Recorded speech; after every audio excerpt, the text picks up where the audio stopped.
Okay, this is supposed to be a table and chairs and easel and all kinds of stuff for my grandson.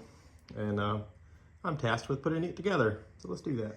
Well, I'll open up the box and yeah, this looks like fun. This is what it's supposed to turn out as. The instructions were actually underneath stuff. So that's good, found it. So now let's just check it out. Oh, look. Isn't that great? Well, at least they have them numbered. See, that's like board number 3, board number 4, board number 5, board number 7. All right, let's figure out where the boards are. Okay, I will say that no matter what your project is, it's always best to lay everything out. Kind of group them together so you're easy to find. And get your trash out of the way so we can get started. I did notice that some of these have numbers. Like you can see here on the bottom of these, they have little stickers with numbers. Some of them have numbers kind of stenciled on them like that. So now I just need to find number 3, 7, 5, and 4. And I gotta open up my box of whatever that is.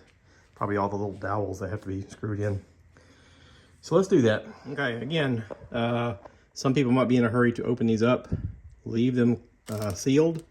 That way you know exactly which bag is which.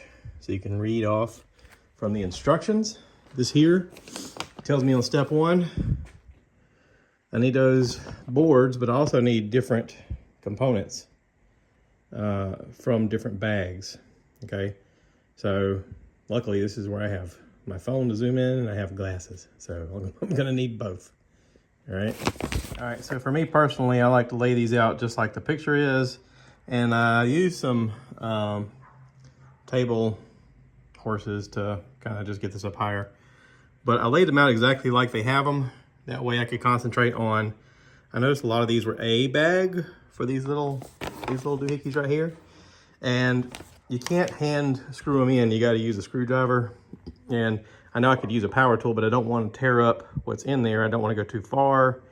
I don't want to get it out of line, so you just have to hand twist those. But yeah, I found that if I stay on task with everything on the page and then move forward, I don't miss things like the little A that's like hidden in the arrangement of the bottoms of these. So I need to find the F and the H, and that'll be step one. One of the things that drives me crazy is when you have instructions that give you the exact idea of what it is with F, and then I have 2 different bags labeled F. Now, obviously, looking at that picture, you go, oh, I need that thing.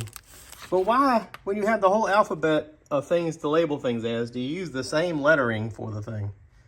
That's just, it's silly. Who makes this? Doesn't say. IKEA, maybe? Natural International Trading, Brighton, Colorado. Hey, you guys. Fix your labeling. Anyway, back to labeling. You labeled these as H's, but this is the bag that's labeled H. That's not the same thing. This is these little screws here, but this bag is labeled TH. Come on, man, do better. All right, I'm not sure that anybody who made these instructions actually put it together, or if they did, they just didn't care. There's parts of this they don't tell you what to do. This section here doesn't tell you what to do with 9 and 6. By the way, this is 9, this is 6. I had this turned over the other way so you wouldn't see this rough side, but it's got numbers that are printed on it that you can't get off. So I thought, okay, I've got this wrong. Maybe this is the bottom. And now that I flipped it over, it's gonna end up probably being the top. None of these tell you which is the top and bottom, but I'm assuming this gray finish is gonna be the top. So the only way to fix that then would be to take all this apart again and move it the 3rd time. I think that'll be fine, because then you don't have the 6 sitting outside, which is you can't get off. I tried using WD-40, I tried scrubbing it, can't get it off. And I'd rather it not have that on the outside, so that'll be fine. But yeah, cool. This is what we're doing. All right. I like it when it is taking shape though, because then things aren't falling apart. And definitely having this up at regular height level is better than doing it on the floor. So anyway, let's press on. So again, little notes like, I don't know, keep shiny side facing this way or that way would help. That way you know which way the white side faces and which way the brown side is supposed to be. Or just paint them both white. How hard is it to paint? But I flipped ahead to go, where does that go? Oh, look, it's a shelf that pulls out and it needs to be facing up. The white side needs to be on this side. So you gotta, come on, seriously. All right, here's another example of how they don't tell you the correct way to put it in. This one has it flush. This one is not. So I gotta spin it around. Okay. Yay.